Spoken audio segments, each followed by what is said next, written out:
So welcome to these really, I don't know, what's the word or adjective I can use?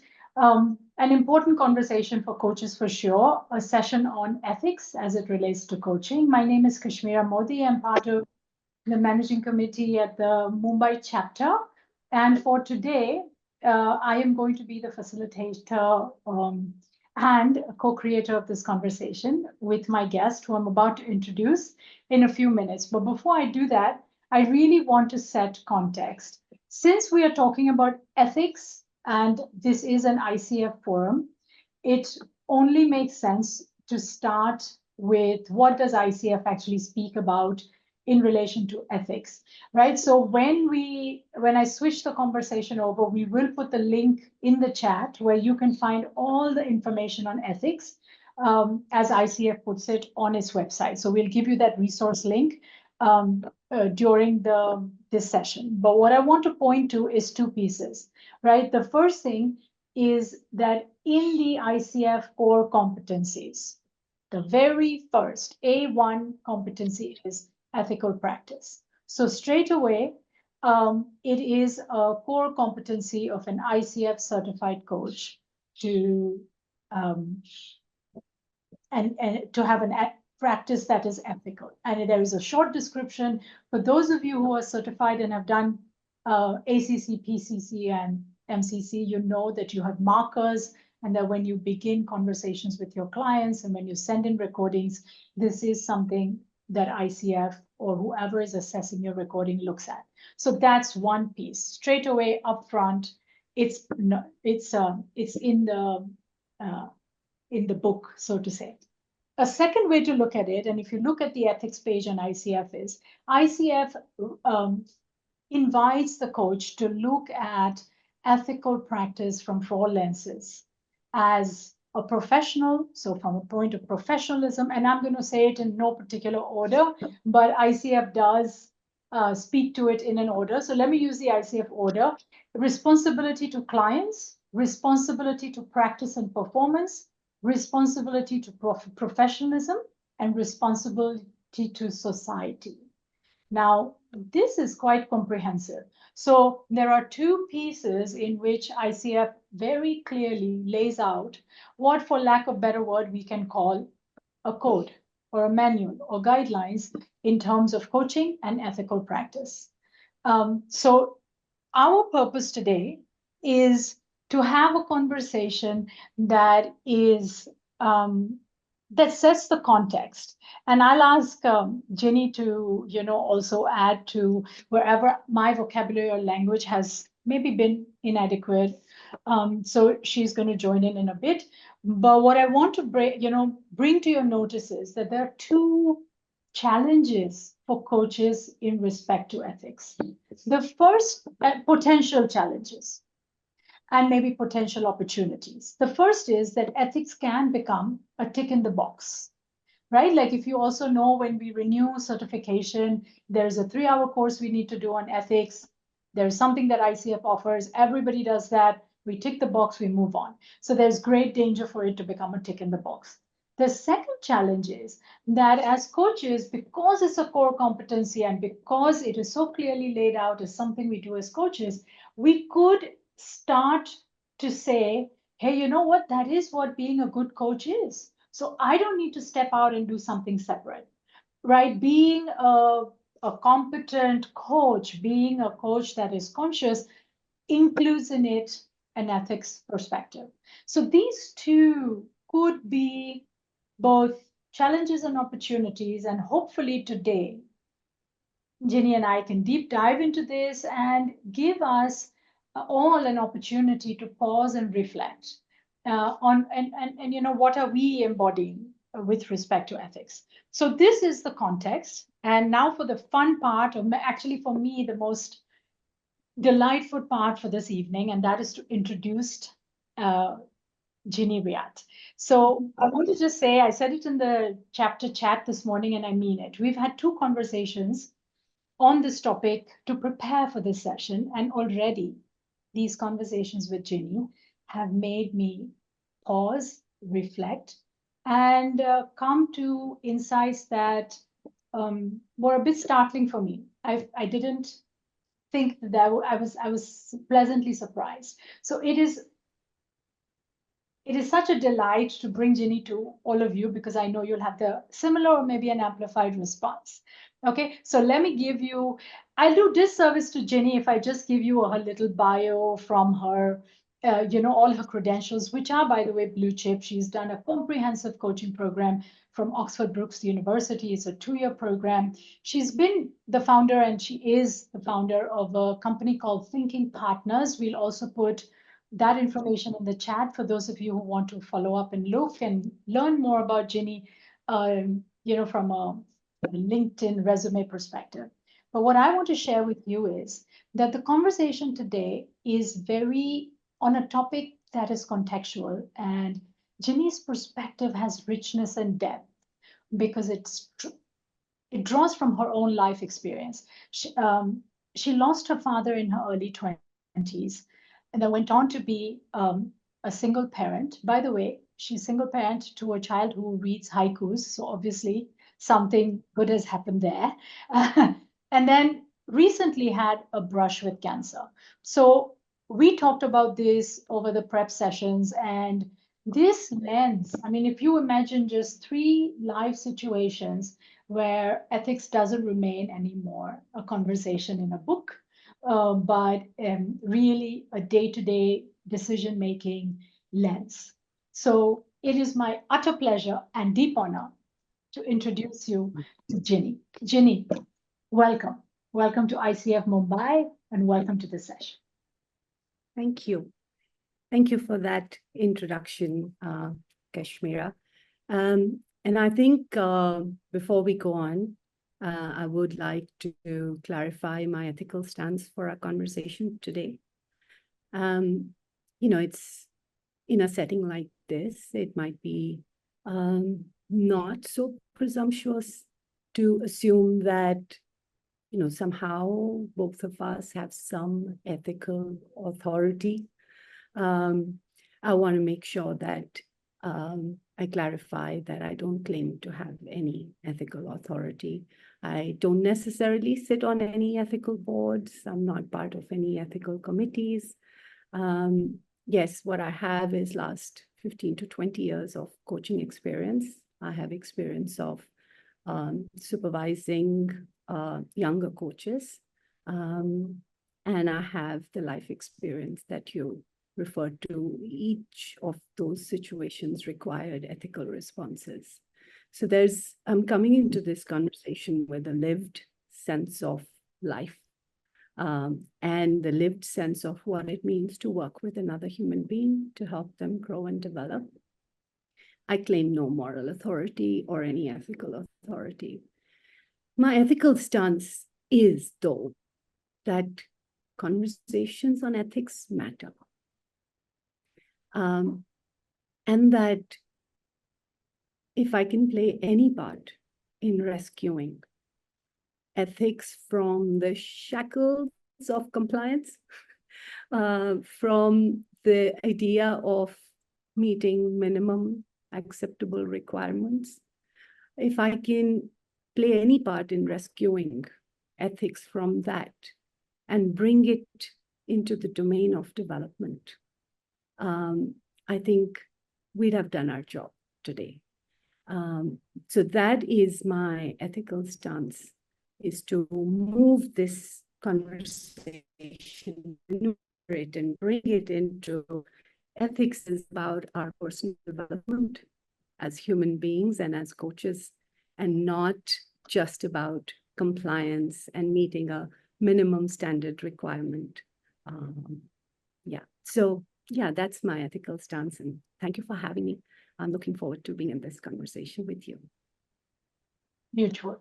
So I want to also share what you can expect in this session. What we're going to do is I'm going to actually ask Jinny a couple, maybe 3 or 4 questions as time allows around ethics from the perspective of a coach, a practicing coach. So hopefully it's relevant to this audience. And then we're going to actually look at a case study. If we have time, we're going to look at 2 case studies. And then we will also have opportunity if all of you, if there's anybody that has something that you would like to speak to, or we will, because there's such a large number of people on this call, we'll choose a few and we'll do a Q&A at the end. We will definitely have some time at the end to ask or answer all your practical questions. So including how to apply for credits and our group photograph. So that's the session plan. I'm not going to waste more time. I'm going to start, Jinny, by the conversation with this idea, that for lack of better word, again, we have guidelines from our governing body as coaches on ethics, right? So in a sense, there is a code in place. It's a two-part question. What is the importance? And, so you said that you want to move it from a compliance to a developmental. So as soon as I hear the word developmental or learning, I'm thinking it's ongoing. So then what is the importance and utility of having a code or guidelines?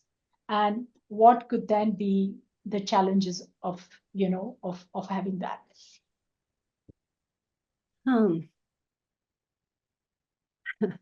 Honestly speaking, I think, when the history of developing a code, goes back to the medical sciences.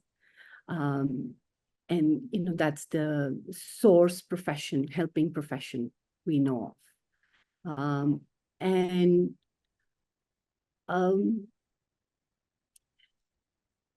The importance of having a code is that when we're stuck, when we are questioning, it becomes a ready reckoner of sorts. I'd like to use a code more as provocations. But the experience tells me that the ethical challenges we face, the ethical dilemmas we face, they are actually between the lines of that written code. And that code cannot be a substitute for developing your own ethical stances. So I think I'm answering the question from the other side. The question is, what is the importance of having an ethical code? And I'm saying, well, as associations, as federations, as, bodies, professional bodies, it's good practice to have a code. We need a code to be accountable for what we do. And I think in coaching, we definitely need these codes because it's not a regulated profession. So there is something that we can put as a minimum standard of accountability for our practice. But that's what codes are. They are those minimum standards, and they rarely provide a very ready answer to the complex ethical situations we confront. But they're useful. I think I use them more as provocations. I use them more as considerations. I use them more as thoughtful reflections, I'll use it more as a framework to look at a situation from and say, okay, what does confidentiality say? What does stakeholder management say? What is the ethics of practice here? What are the ethics of care here? It just becomes a useful tool for a thinking exercise, but it's not a substitute. So that I'd say is the utility of a code, which is my point there. Yeah. I want to say more. I want to actually say more to how we need to go. We need to go beyond code. I think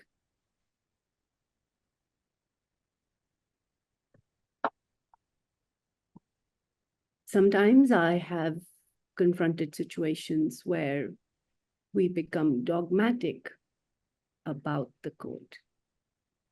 And we are not willing to do the work ourselves. We're not willing to be confronted ourselves. So we'll say, this is what's written in the code, and this is how it will be. But we'll have missed an opportunity to do the self-reflection that's needed if we develop this dogmatic relationship to the code. This is what it says there. This is what it means. And sometimes the meaning, for example, most codes will say, do no harm.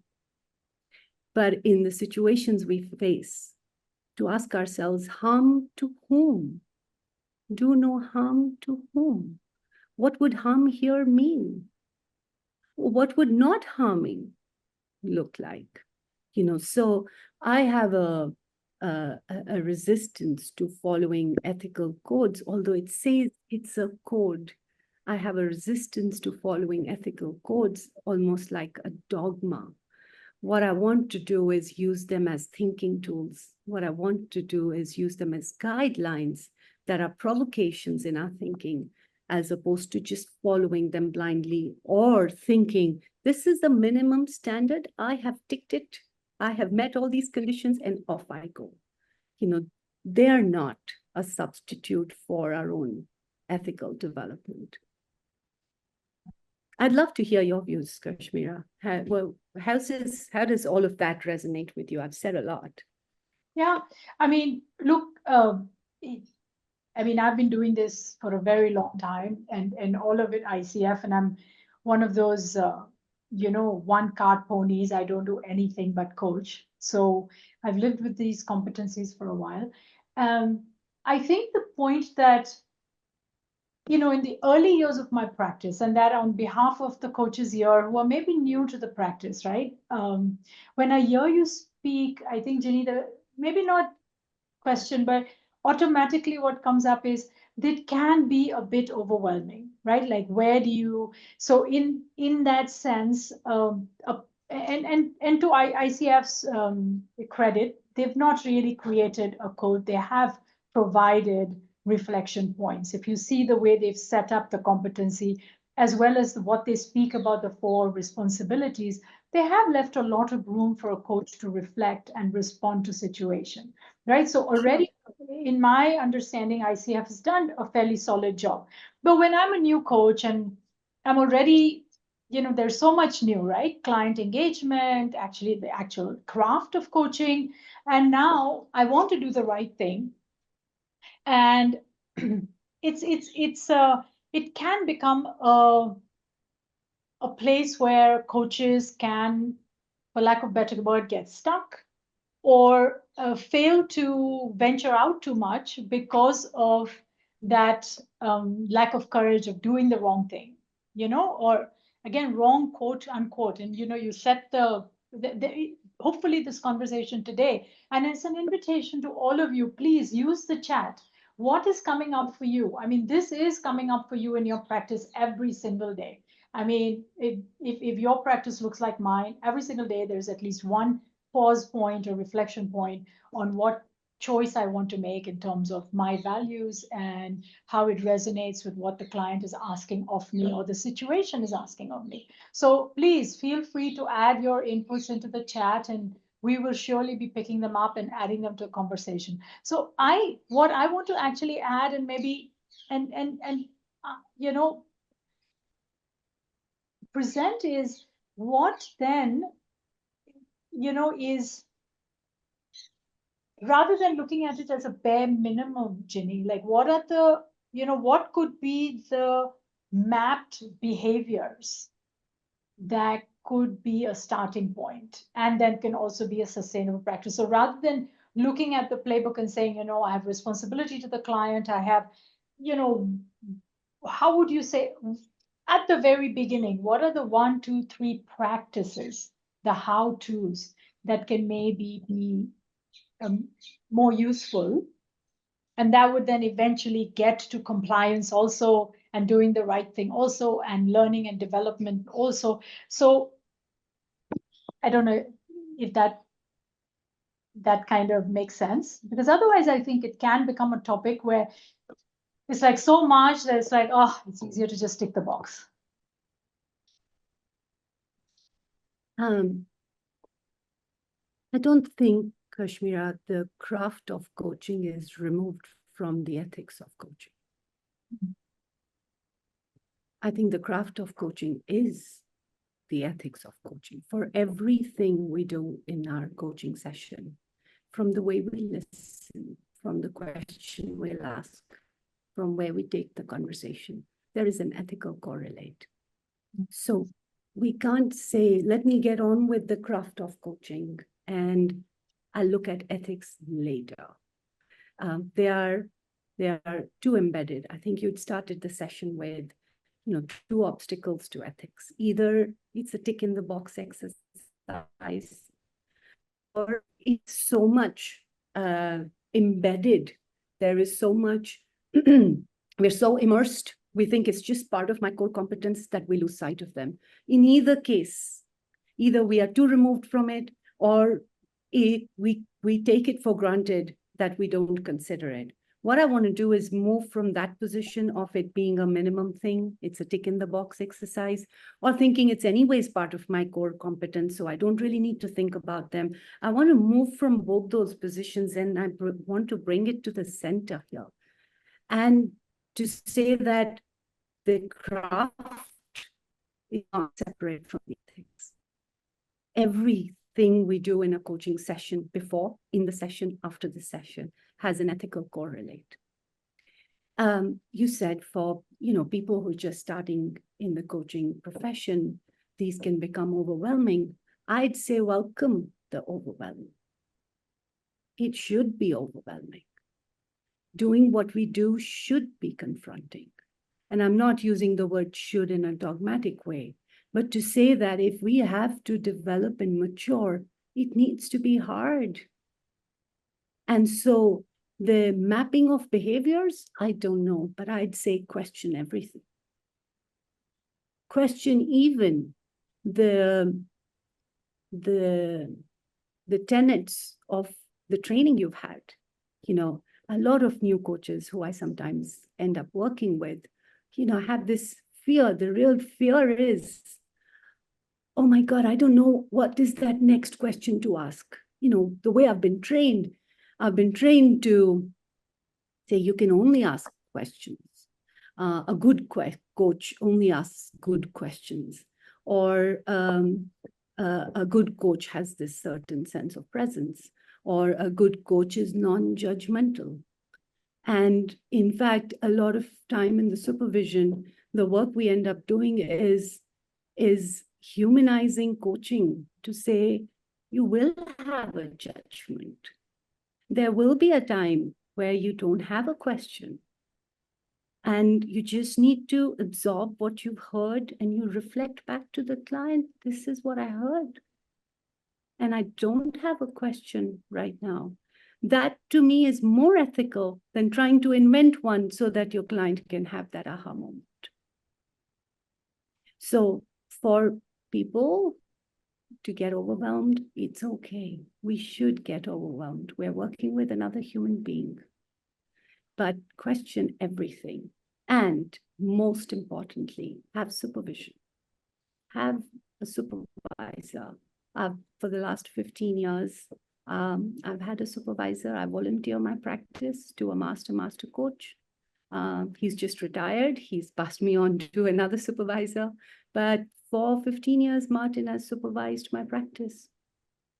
And so every time I'm stuck, I have a session with my supervisor, and I will seek inputs. I will seek divergent views. I will speak to other people. I will question my own assumptions.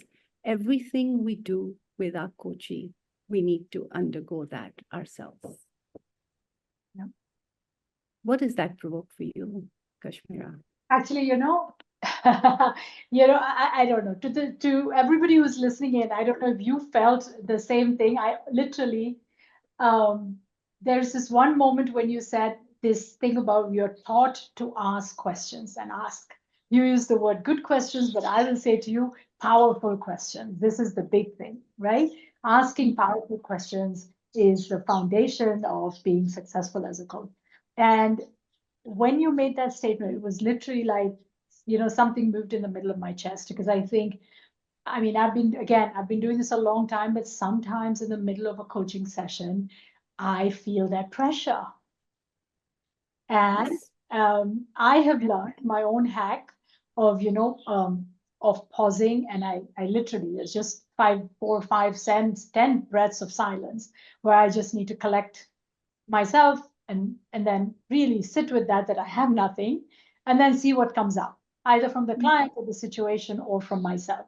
But that's something that that might not be relevant to everybody else. That's my way of handling. But when you said it, it really strikes a chord, because I think this makes it such a rich understanding of ethics, isn't it, Jinny? And this is exactly the purpose of this conversation, is that if we can have each of you practicing coaches or people who are in the coaching ecosystem, that's why you're in the session today, if you can give yourself that space and permission to reflect, to pause, it what happened before the session, in the session, outside the session. At every moment, there could be um, a situation, a context, something that comes up for you, a thought, emotion, that could be requiring, and that could be a conversation around ethics, right? So for me, what comes up also, Jinny, is how intertwined it is. It's not like ethics just sits by its own little self. It's, if for those of you who cook Indian food, it's like, the ginger garlic paste, isn't it? I mean, it's in everything. It's in the sabzi, in the, and for those of you who don't live in India, it's the base ingredient that mixes and melds, so it's not like a standalone that you consume on your own. So I think what I really, uh, for me, that is actually an aha moment about where ethics can live, or not even where ethics can live, where a moment to have that consideration lives is actually quite ubiquitous. Mm. And not necessarily, let's say, for lack of better language, stereotypical situations. Is this right or wrong? Is this appropriate or inappropriate? That's not the confine of an ethical consideration. I think that's uh, what Could I you say more to that, Kashmira? The sorry. last line. Could you say more to that? The last line you just said, about right and wrong. Well, I think that when we start to talk about ethics, or even when we look at some of the training and learning, right? It's like your client booked a session with you and spoke to their manager, and now you need to coach the manager, but you already know something about them. And is this ethical for you to coach both people? I mean, where it seems almost like you're being asked to make a call on what is right or wrong. And that typically is how ethics, maybe presented is also a word, but delivered or explained. I mean, if we asked all of us, I mean, with the absence of a few, how you would describe it, that would be the description. And so I think it's really interesting, because we've made two reflection points for our participants, hopefully, to stop on. One is this idea of where is ethics, and where is this idea of any stance, position, right, wrong, mine, yours? I mean, are they synonymous? Are they exactly opposite? Is it paradoxical? Is it situational? Is it contextual? It's also an offering to all of you. What do you think? Right? And then now the second point, that for a coach, every part of the practice has the possibility of that consideration. It's not like you get completely and I think it's important also, Jinny, and hopefully you can expand on it. So suppose I'm being coached by you. It's not like, you're still following the session flow.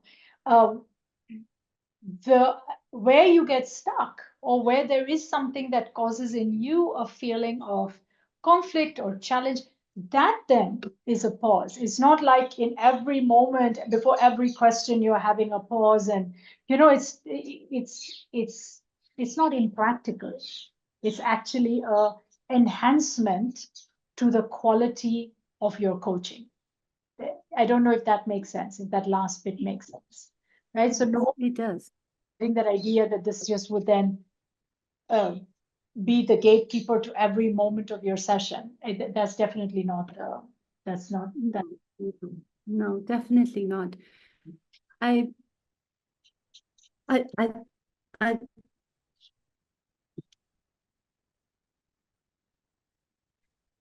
as I was listening to you, one of the words that were coming up for me were guilt.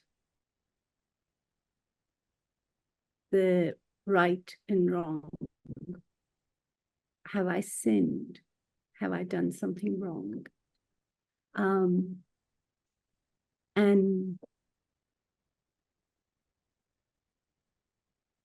I think wherever guilt comes up is where it becomes very difficult to fully consider the ethical landscape, because we want to defend ourselves against it. And so I think the questions, again, the rescuing of ethics from compliance is also rescuing of ethics from that kind of right and wrong, good and bad, and that guilt. My invitation for everybody would be, the moment you recognize guilt, just know that you need to get past that to the real ethical landscape that's there. Otherwise, we get stopped from fully exploring the ethical landscape we're a part of, because we feel guilty. We feel we did something wrong. Oh my God, I gave my client advice. Have I done something wrong? Or I shared a judgment. My client asked me what to do. I couldn't help it. I felt so much for the client. I actually told them that this is something you could do. And then we carry just this, oh my God, did I do something wrong? Did I break the code? Have I become, and I find a lot of coaches will, to protect themselves from that, will say, okay, I'm taking my coach hat off and I'm putting my mentor hat on. Somehow I've switched gears, I've become a different person. But it's to deal with that guilt, because we're taught as coaches, we don't give advice. We don't, and those are too simplistic codes of conduct that we try and adhere to. And they lead to the sense of right and wrong and guilt. Wherever there is guilt, we need to stay with the guilt, work through it, get curious about the guilt. What is it telling me? What's really underneath that? And work through that to develop our ethical stance. I mean, this is such powerful stuff, Jinny. I mean, there's so much in that, right? I mean, I still had pieces in the last one about seeking supervision, having the courage to continuously be in developmental mode, getting feedback from those who can give good feedback, right? I mean, what your example immediately made me think, you were taking feedback from resources that can actually provide input. A lot of time when one is supervising or mentoring new coaches, you notice that there's just everybody's giving feedback. And so then also, so adding to that, right? And now the stuff that this whole, guilt is also, what I'll add is that when you said stay with it, be curious, because for each person underneath that guilt can be something totally different. So if you've cracked the code one time and said, guilt was here, it looked like this for me, it won't even be another time for me, leave alone somebody else. So again, cutting and pasting, say, oh, you have guilt, that means there's fear, right? I also, like the quick to offer mappings is there's great danger. And so this idea of staying curious, whether it's guilt or whatever is um, unpacked underneath that, whatever comes up for you in your own reflection, to stay curious and stay with that. These are takeaways, and I'm glad we are recording it, because I think this is definitely worth note taking and keeping. I want to, Jinny, what I want to do is I want to bring up our first case study, if that's okay for you, because the conversation, I meant to bring it up a little bit later, but these last two conversation pieces, I feel like it will really help to bring up our case study and then look at it from that. So to help everybody on this call, I'm putting the case study in the chat so you can read it and have it alongside as we explore it. I'm also going to read it aloud so that so that Jinny, you have a listen to it. So here is the case study. A pharmaceutical company invites Coach A to facilitate a group coaching session for their sales team. This sales team is comprised of medical doctors turned into salespeople who incentivize, I think the spelling of incentivize is probably incorrect, forgive me, incentivize doctors to prescribe medicines manufactured by the company. So the coaching project is a year long and will be considerable income for Coach A. The work that the sales team does not sit well with the coach. There's discomfort there immediately. So this is our situation, Jinny. Okay, so let's start with, first of all, there's a case studies can be problematic. Again, great learning tools. They were used in the medical sciences. That was the, but great learning tools. But why they can be problematic is because it sometimes makes it feel like it's a problem to be solved. It's an out there problem to be solved. And ethics are not problems to be solved. And we can't take a problem solving approach. The benefits, the pros and cons, the rational thinking approach that we are used to in the corporate world. What I'd like to invite everybody, including us, Kashmira, is to locate ourselves in this, to locate this trouble within ourselves, as opposed to thinking this is a coach and this is what the coach should do. So that's the first thing. I'd like to actually make the narrative a little more complex. Let's muddy the waters a little bit, because ethics are born out of muddy waters, Let's say if the case study had continued and the coach here had actually decided not to pursue this assignment. Some of us might admire the coach for their ethical stance. And I'd like all of us to consider that perhaps that admiration might be misplaced. Let's make the narrative complex. Let's move on to the other side. Here is the one option where the coach denied the work. And we said, wow, what ethical maturity, superiority, or, we admired that stance. But now let's put me. I said, let's locate ourselves in this, so that it's not an out there problem, it's an in here problem. Let's locate me in the study.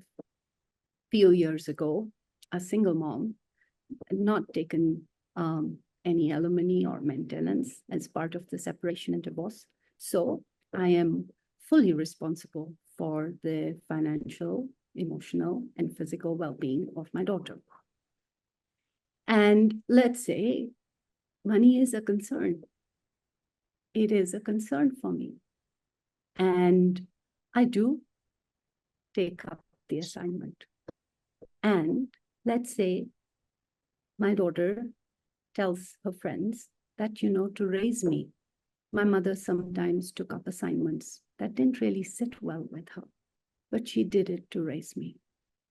A lot of us will listen to that story and will think, wow, that's a very good ethical stance. Now, let's imagine another coach who says money is not an issue. This isn't about money. But doing this work, doing this piece of assignment would be just great for my own learning and development and a great way of growing as a coach. And so maybe I want to privilege learning and development and growth. The question here is, what do you privilege? Do you privilege your values? Do you privilege learning and growth? Or do you privilege ethics of care, loyalty to family, raising a child as a single mother?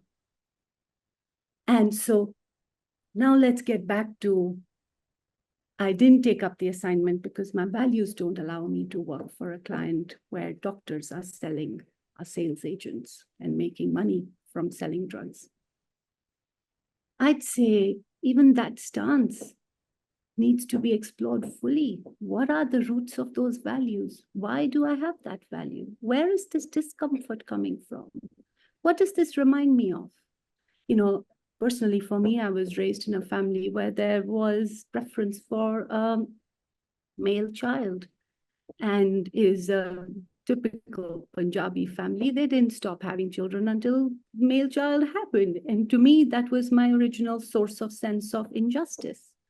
And so today, if I'm confronted with that value of justice, I ask myself, am I still punishing my family for this injustice that I'm seeing here? What is this situation in its entirety? How is it linked to my past? And its values are personal. There is personal stuff. What I'd say is, I don't have answers. The case study, remaining true to the profession of coaching, there are no straight answers. I just wanted to make the narrative very complex here to reflect the reality of our situation as coaches. The only thing I'd say is whether you take up the assignment or whether you choose not to do it from having resolved your ambivalence. It's good to have the ambivalence. Ambivalence is raw material for our ethical development. I'd say ambivalence is the raw material for our development as coaches. But whatever you choose, do it from having resolved that ambivalence. I can share from my life. We were approached by a company in the alcohol/tobacco industry.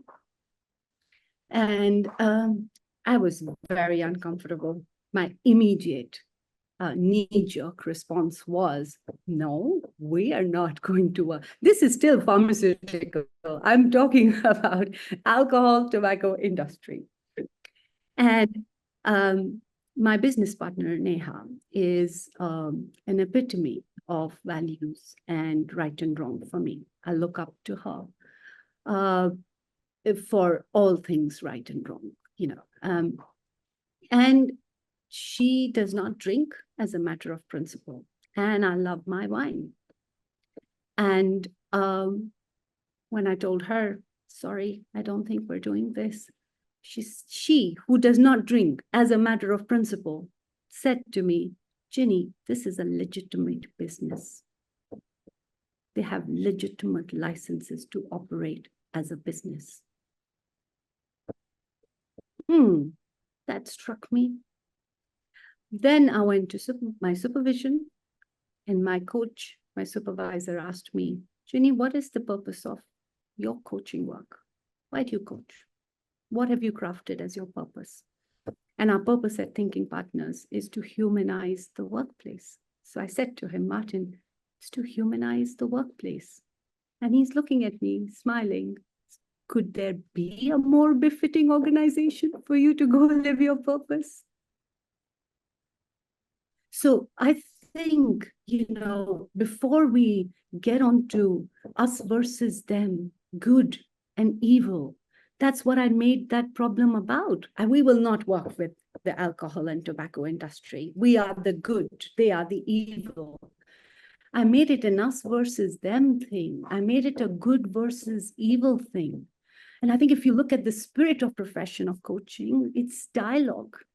A society where we are so polarized, don't we want to use dialogue to build bridges?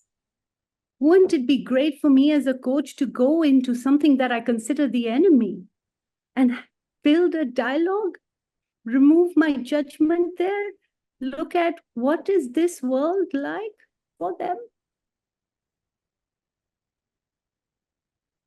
I'd stop my exposition of the case study at that. Kashmira, what's your response? What do you make of it? By the way, I'm Coach A. That's a case study from my practice, right? So now, and I mean, I have lived, and I loved what I took away, and it immediately gave me this moment of pause, as you were saying. It is that once the ambivalence is removed, whatever you choose is your choice. And then what I will add to that is, and then there are the consequences of that you live your life and you learn and you live for another day and you do better. I mean, I have this thing, were I to know better, I would do better. So I made a call, and it was definitely, there was no ambiguity. I definitely did not do it lightly. And now I play out the consequences of it, and it's not, so this locating myself in this case is very real. I think the, you use the word muddying the waters, but actually, I think the language that comes to my mind, because again, this was something that happened to me last year, is also,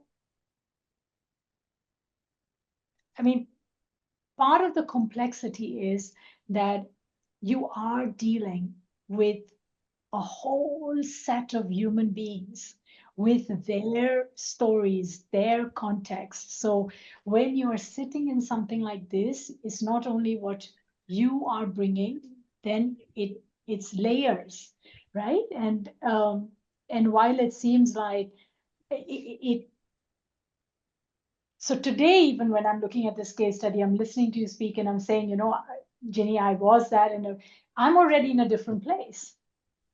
So you speak, if this came to me today, I don't know that. I mean, I haven't sat with it, but I would guarantee that I would look at it differently. I mean, it's the same person a year later. I'm not even talking about it. I think it's completely contextual, and it's all connected. Because to your point, where I am in my practice, where I'm in my financial reality, where I am in my evolution of understanding what it is to be a coach, right? And that brings me to the other piece. What is the reason you became a coach? What is the purpose of your coaching? And when you that why, or the reason you really kicked up your job, or you did something that maybe gave you a more steady income and chose to become a coach, most coaches have. Yours is to humanize it, humanize, and that's, by the way, a very beautiful expression. Then to link it back to that. Yeah. Many Kashmira, if I may ask, since you've located and since this is a conversation, if I may ask, what was your ethical stance about this case study? Just can I ask everybody.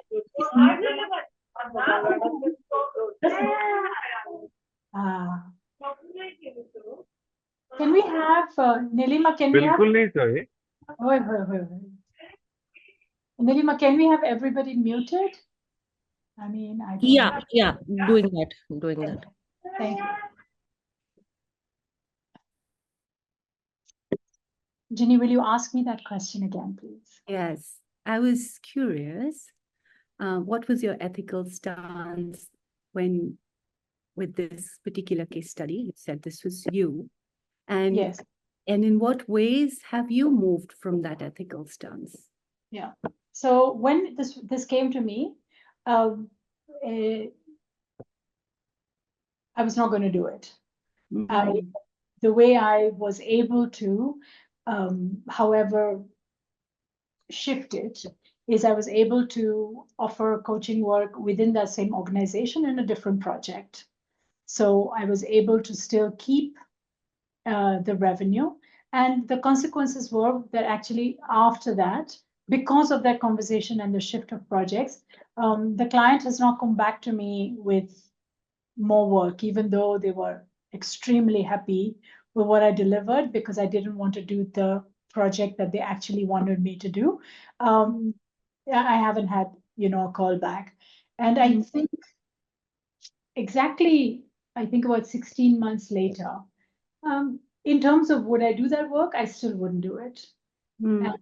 And today, though, when I was listening to you, listening to you speak, I see it as a privilege. I sit in a moment in my practice and in my life where I have the privilege to make that call, right? I also know that it's not necessarily a commentary on what the company or the client is doing as much as the privilege that I have to choose the kind of work I want to do. And so if I were to make the call again, I would maybe not even take another project. I mean, that for me was actually making it more complex for the client. Were I to do it today, I would back out. I would just work for other clients, and they deserve to have a coach who was maybe in a different place and more attuned to what their needs were. Because I think so that's one piece that if I had to do again, I wouldn't do any other project. I'd like a good job, but I'm sure that there was a coloring of whatever I felt was a dissonance with my values that came through in the coaching I did. So I think if I had to look at it 1 year later, I would say thank you, no thank you, and may I introduce you to a colleague who is, I think that's probably where I'm sitting with it, and it's. Oh, I want to play this back, Jenny. Even as I'm saying it, and I can feel my words in my body. Especially if there is a conflict or a challenge, I can immediately feel that playing back with sensations in my body. And as I'm speaking to you, it's not coming up. So I can see there is clarity for me. I'm sitting in a good place. This is good. I'm at peace with this. And I can also, apart from this conversation, go forward and be okay with it. Yeah. Lovely. Yeah. Lovely. What I didn't hear was what your ethical stance was. That's what I didn't hear. I think that, I don't know if it's, and maybe because I didn't speak to it because I don't know if this makes sense, but it was the ethical stance in this case, and there are many such areas, a way out for me as in I don't really need to. I mean, it comes through as a very clear, how to say, a clear opaqueness that this is not where I want to go. So I could probably spend time unpacking what is below that, underneath that. And I'm sure there's a lot, but I've over the years developed trust in myself to know that if that's coming up so in such an opaque way, I'm good to go. Right. But for the purpose of this conversation, if I want to, talk to it, I think for me it's really more about living in a community where medical systems, right? Like I used to live, especially, for about a period of 5 or 6 years. I don't live there anymore with a largest percentage of people who lived with us were senior citizens. And I was honorary caretaker to many who were not maybe my parents, but can you take us to the doctor? Can you take us to hospital? We had the car, and they had children who lived in other countries.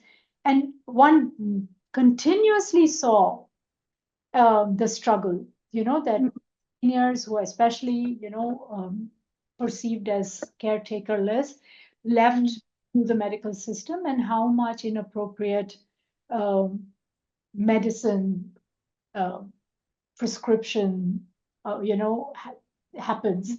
So these older men and women are continuously given medicines they don't need, and prescriptions they don't need, tests that they don't need. And so I think probably from that period of my life, and it was not very long, and these are very good friends of mine. Some of them have already left the body. Some of them I'm in touch with. And they were smart, bright, educated people, but with old age, just completely helpless. And the medical system, and not even the doctor, the support staff of the doctor would already be pushing drugs on them.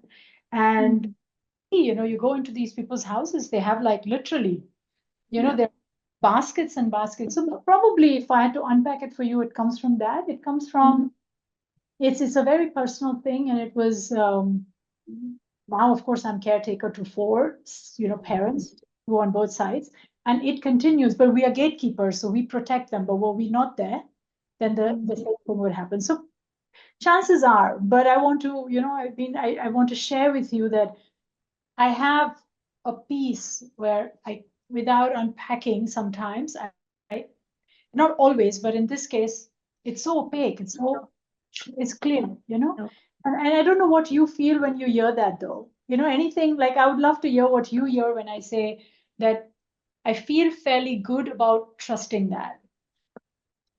Yeah, I mean, the origin of ethics, Socratic and Greek origin, or our Hindu Vedas philosophy, or Immanuel Kant became in the Enlightenment era spokesperson for ethics, and ethics were relegated to the space of reason. Immanuel Kant made ethics all about reason. And I think what you're speaking to, and I think in the postmodern world, when we talk about ethical maturity, when we talk about moving from theory to practice, we're talking about using reason, emotion, intuition, relationships, and all of these, a combination of all of these as a way to inform our ethical stances. And I think what you're speaking to is that sense of intuition. There is just, Daniel Kahneman in his book talks about thinking fast, thinking slow. There is an inbuilt wisdom to us, and, for you, there was just that wisdom, just speaking, just saying, look, no, this is not where I want to go. What I'd invite you to consider, though, is that as coaches, we are also ambassadors for some of the universal human values of respect, dignity, honor. And so I think sometimes going into enemy territory as spokesperson for those values, can be a courageous thing to do. Yes. So that's just something I'd invite you to consider. I hear you. And thank you. So I want to do 2 things in the rest of the session. One is there are some questions that are coming up, and I would like to pick up a couple of questions. But before I did that, I want to ask you, and it is maybe a segue from this case study, right? Jinny, we often hear about, that making we won't even say a stance, right? Making ethical considerations as a coach when you're especially when you're building a practice and especially in terms of client acquisition, is at odds with being profitable, right? And you and I spoke about this when we prepped, that actually experience shows us that ethic makes for good business and profit, not only for individual coaches, but for companies that we coach and we see playing out. So I would love for you to talk to that. Kashmira, if you'd spoken to me a few years ago, I would have jumped on the bandwagon of good ethics make for good businesses. I really believed it then. I believe it now. But when I see what's happening out there in the world, when I see corporates being able to get away with a lot, and actually you talked about we make choices and we have to face the consequences.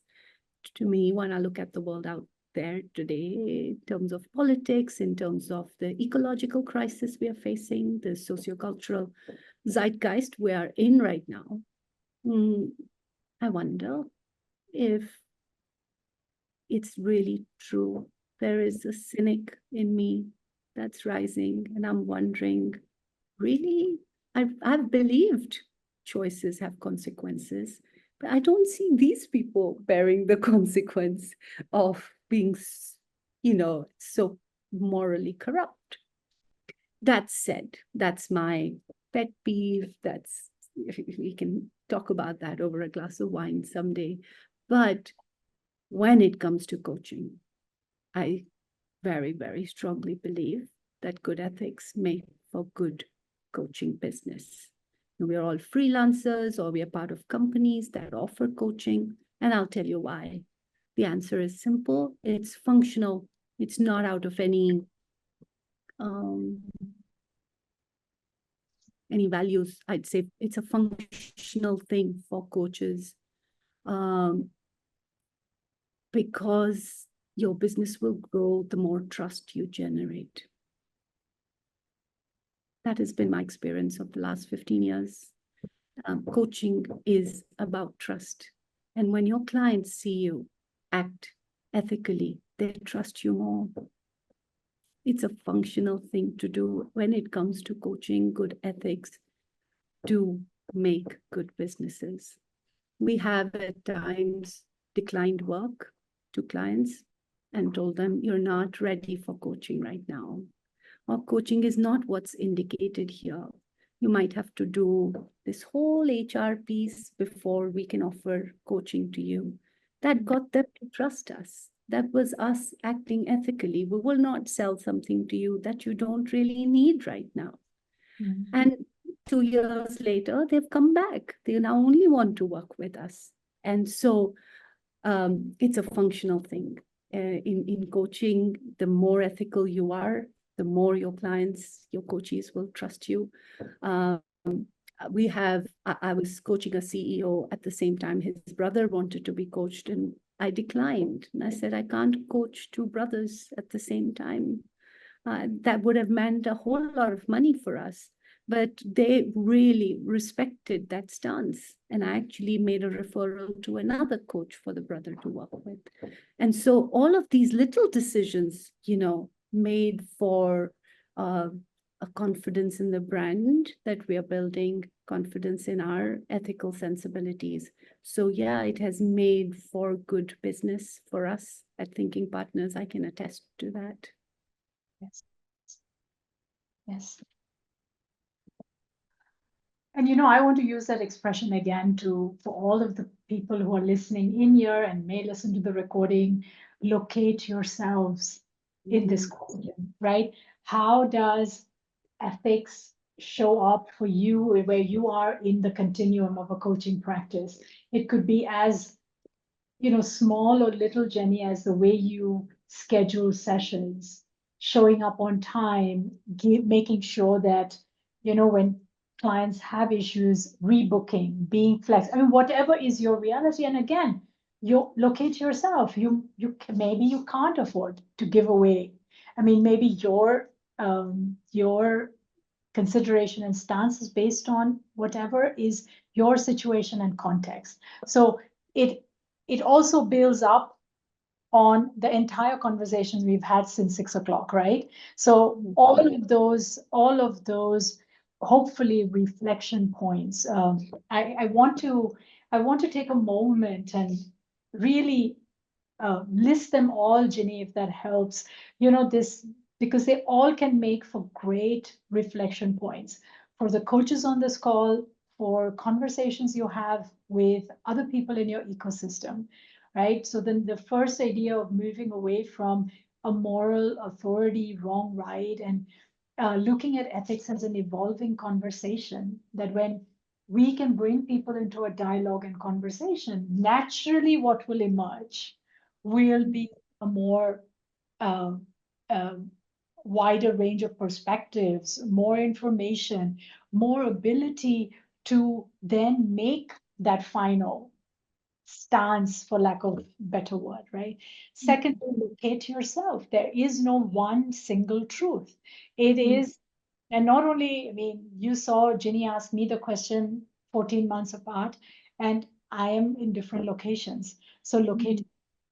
Three, having the courage to continuously seek supervision. Yes. An act of courage, isn't it? I mean, Yes. to continuously say, you know what, I'm going to stand in that vulnerable space of allowing somebody I trust, somebody I choose to be able to give me feedback. And hopefully just these pieces are reflection pieces for as takeaways, no? Because I mean, you come into a session, what's a good session without takeaways? So three starting points for reflection. Hopefully that has helped. I want to take a question from Shubra. Will be interesting to consider the difference between bias and ethical stance, personal judgment versus serving the client and the coaching agenda.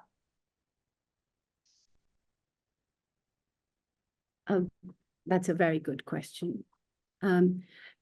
Ethical stances require us to, if we work through the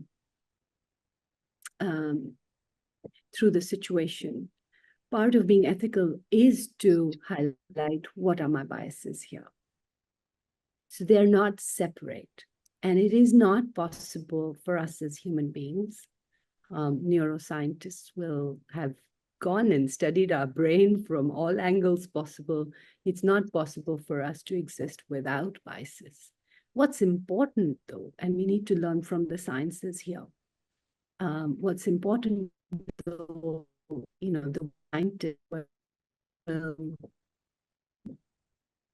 begin with acknowledging the bias, I think that's more important. So not separate that ethical stance and bias. Is it my bias or is it an ethical stance? No, the context of ethical stances, you highlight what my biases here are. And then you work through it and you say, do I want to challenge this bias? Do you want to hold on to this bias? It's okay to have your biases. They help us navigate a complex world. Does that answer? Kashmira, would you like to add something to that? No, I think what I'm taking away, Shubhra, I mean, we would love to hear from you again, but what I'm hearing from you, Jinny, is that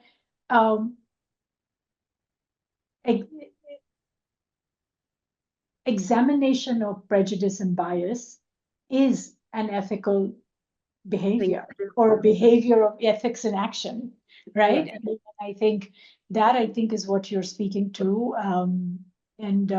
Yeah, I mean, it's again coming back to, because our brain loves the how.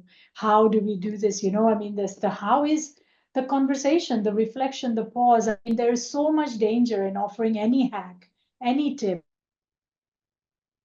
It is so, I mean, but I am walking on the edge here, and those could be starting points, and that could be helpful, right?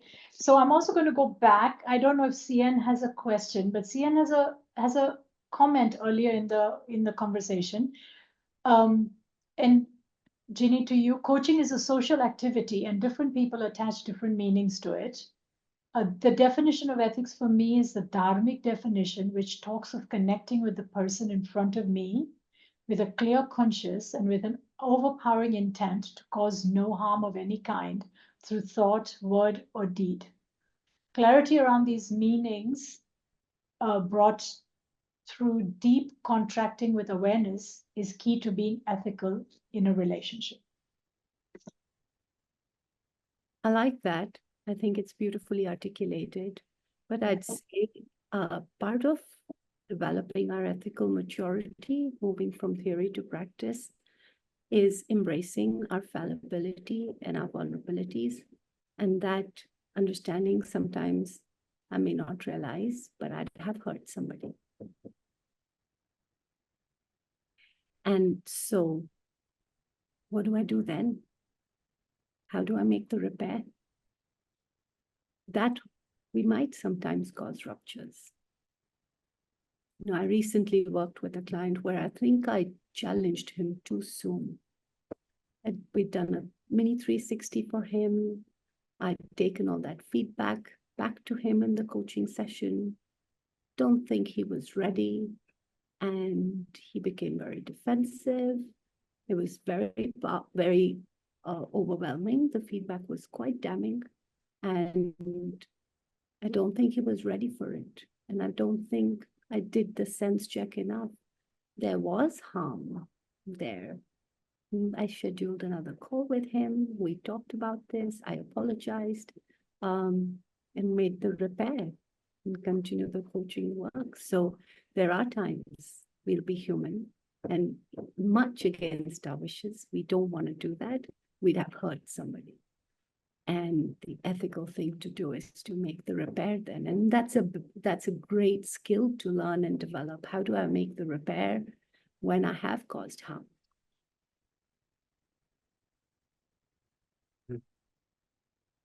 And I point, Jinny, from when I hear you speak, is that important step then to have the courage to observe and then own the fact that there was harm. Yeah. Right? I mean, and that then comes the repair. But it again, creating pause.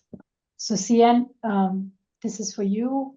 Dr. Shivanand Reddy says, absolutely, Jinny. I remember a statement that coaching profession, the coaching profession motive is not avoiding bad, but doing good. Because this was in reference to, your example of working with the tobacco and alcohol industry and that. So this is the feedback from Dr. Reddy. And then there is Surya Prakash, who says biases are innately unconscious, while ethical thinking is an intentional process of assessing, examining our thinking pattern, choices, and decisions. Yes. And yes, it's making the unconscious conscious, and knowing that that's a lifelong activity. Yeah. This is a really beautiful place to pause. Again, the recording will be available. This will go up on YouTube eventually.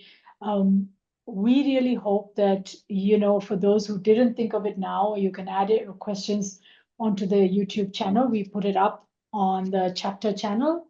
And if something comes up for you, then you're always welcome to, add your questions there. We'll do our best to curate it. Go back to Jinny, as is possible. The promise is conditional, as is possible, right? And a lot of feedback, Jinny, for you, very thought-provoking. You have now also the link to the CCUs. Please make sure you had time. And we like to always take a group photo.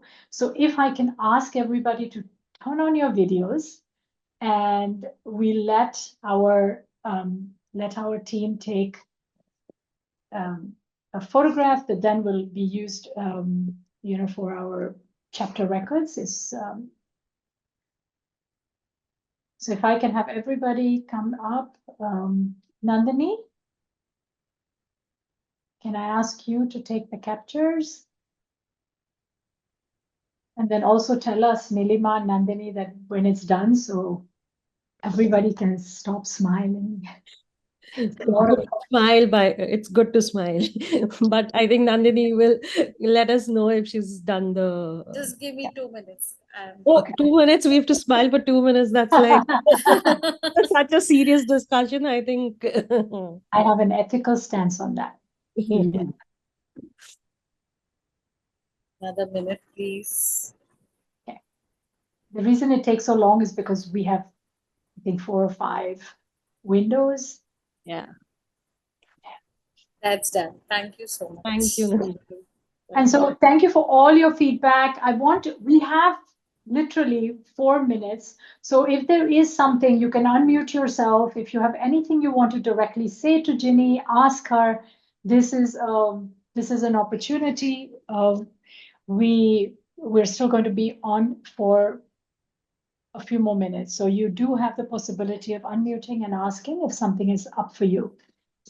Can I say something, Kashmira? Yes, please introduce yourself. Yeah, hi, this is Shalini Juneja, Hi, and I'm a leadership coach and practicing my coaching for last 10 years almost, right? So first of all, hi, Jinny. Thank you so much for such an it's like a very, very rich and wonderful session, and I really loved it. The most important thing that I was really resonating with you in the session when you use the word that you are trying to make coaching more humanized, while, practicing ethical things and then humanizing it. But what is the big challenge that I could see with the coaches, especially the new ones also, and we also felt the same, that, there are a lot of do's and don'ts, though, ethical practices like this is the ready reckoner that we need to use wherever we get stuck up. We just go through that, okay, what it needs to be done here. But then there are a lot of things that when you tell the coach, like the way you said, that don't advise and then don't talk about the past and then ready with the question. And these are the things that takes away your coaching presence a lot of time.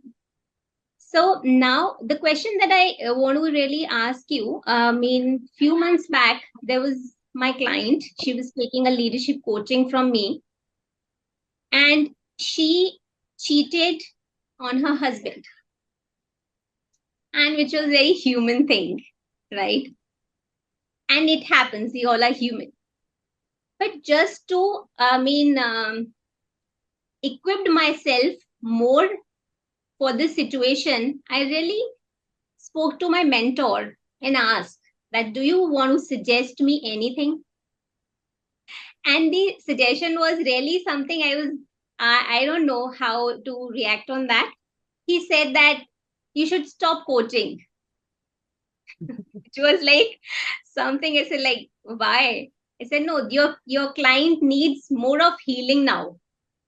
And you will be in trouble if you continue to coach, So somebody like me who's been doing it for 10 years is like very weird to hear this from my mentor. And I continued. And the way you said that every time it's not required to be ready with the question. And so sometimes the client needs more of a space and the listening and the trust and the, non-judgmental thing. And I really continued with it. But what I really want to ask from you, since you are somebody who's very, very experienced, that why was that suggestion? And how the new coaches, if I would have been a new coach, maybe I would have said the same, but I really did not do that. So how would you, suggest on this, that, what is all this that mentors are providing such kind of suggestions to the coaches like this? Thank you, Shalini. Very interesting case study in itself.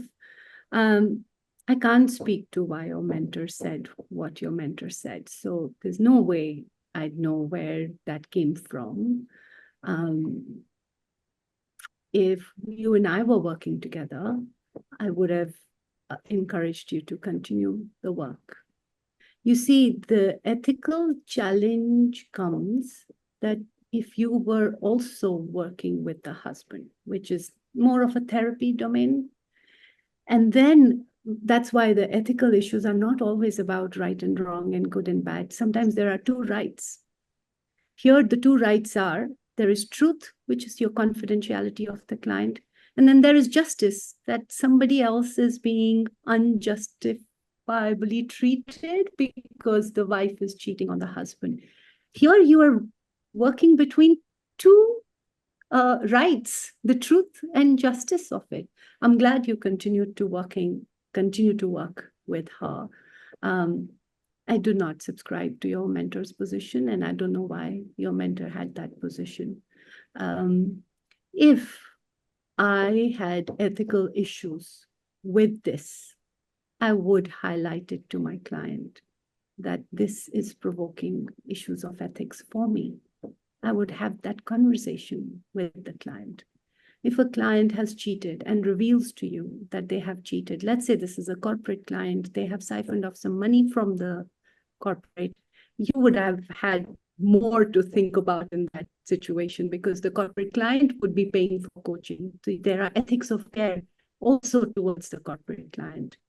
But if something the client does that has ethical issues with me, I always bring them up and have a conversation with the client about that. Not as an imposition of what they should and should not do, but I should clarify that I'm not okay, that I have a judgment about what they have done. Those conversations can be very interesting, and sometimes coaching moves in wonderful directions from having had that conversation. Thank you so much. I really needed this clarity. I mean, that was my, action ethically wrong? Or thank you so much, Jinny. Shalini, thank you so much. Actually, this would have been a wonderful case study to expand in itself, as is many conversations. It also brings us to a wonderful point to end this session. As most of y'all are feeling, I'm reluctant to let Jenny go. Yeah. And I have been feeling Kashmira, just a moment. Sorry for butting in. I think Satyajit has his hands raised. I guess he wants to Yeah, say. yeah. Yes, yes, yes. Yeah, Yes, just a small point. I think Jenny answered to some extent, that Jenny Satyajit Samant from Mumbai, Regal Unlimited. I've just, completed 111 hours and now going for ICF ACC exam. I'm already an ICF member. My question is, I come mostly from a discipline background, being from HR, human resources, and enter into coaching. What I realize is, including when I did a self-coaching, the important part is discipline and the consistency. So when it comes to implementation of whatever choices decided in the coaching session, the implementation is a big issue.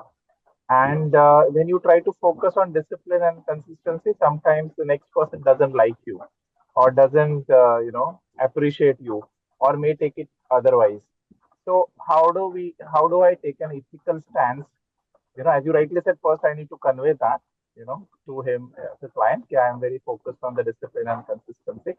And so that is one. But is there any other way, I can ensure? Because somewhere the internal bias of mine is that, if the person is disciplined and consistent, the change will happen. But then the person is not doing that, repeatedly taking up the same session again and again, and the change is not happening. So, I also get frustrated, and then somewhere, my discipline personality comes out. So how do I handle that, for my self improvement, I'll say, rather than client's improvement? Thank you, Satyajit. I think you've echoed a lot of what something very core to our profession here. And the only way I'd answer that is that you're not responsible for change in your client's life. Your client is.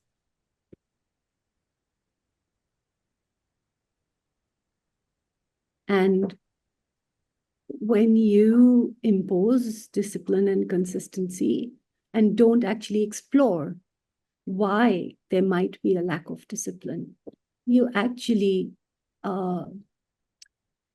give up an empathetic stance that is a prerogative of a coach. Our biggest ethical tool is empathy and kindness and compassion. I think it will be more important for you to explore with your clients why the lack of consistency, why the lack of discipline, what are the blocks there, what comes up for them, what are the mindsets there, and go into that deeper exploration as opposed to think that somehow because of your lack of discipline and because of your lack of consistency, change is not happening. Change is their responsibility, Satyajit, not yours. Your responsibility is to create a space where change can happen, but it's client's responsibility to change. I hope I've answered the question, Satyajit. Yeah, thanks. That's a good one, that I need to be more empathetic and understand the situation and explore more on that. Maybe I'm reading also on that, so maybe I'll explore more or to questioning. Because I want, I'm very passionate to help, and that's where I'm into coaching. And when the help is not happening, you get upset about it. So that's where I am. Yeah, just be very clear about how you utilize your passion to help. Your passion to help shouldn't become a place where you bulldoze with your agenda. We have to be very careful that we don't cross that boundary. Thank you, Satyajit. Thank you, Good. Satyajit, for being so patient. I am going to call time, and I know that most of you are feeling what I'm feeling. We could be having this conversation and keep talking. It's 7:29. I want to say thank you to all of you. I want to say thank you to Jinny. And what a privilege it's been, really, to be invited. I mean, it won't be complete till I thank Nilima and Tushima that they actually thought of me to have this conversation with you, Jinny. Definitely, you have made my July. And I thank all of you for showing up, for being such completely immersed participants, and for all of your great comments in the chat. Thank you all. Have a wonderful evening, and we'll see you at the next chapter event soon. Take care. Very much. Thank you, everyone. Thanks very much. Thank I you, marvel at Jinny's coaching presence. Thank you. Thanks, Dexter. Thank you. Thank you. Bye. Have a good day. Good night. Thank you. Good night.